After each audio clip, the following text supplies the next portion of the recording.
কথা কবিতা আছে, আমরা যদি না জাগি মা কেমনে সকাল হবে না। এনে জনে জনে সবগুলো মানুষ কিন্তু আমরা স্বপ্নচারী না হইলে এই কাজ আমরা করতে আসতাম না। বাংলাদেশের উন্নতি হলে আমার কি লাভ, আমি মানে আপনার কি লাভ, এই যে বিপিনের কি লাভ, আমাদের কোনো লাভ নেই।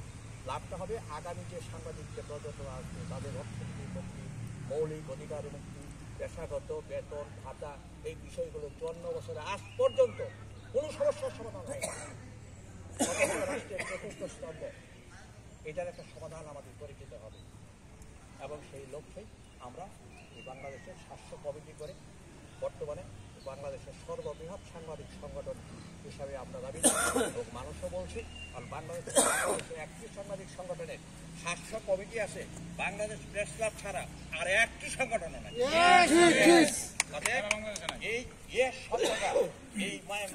বিভাগের মতো 8 বিভাগে আজকে কিন্তু উচ্চারিত হচ্ছে। এই শব্দটা আমরা আগামী দিনে বিভাগীয় সমাবেশ করি।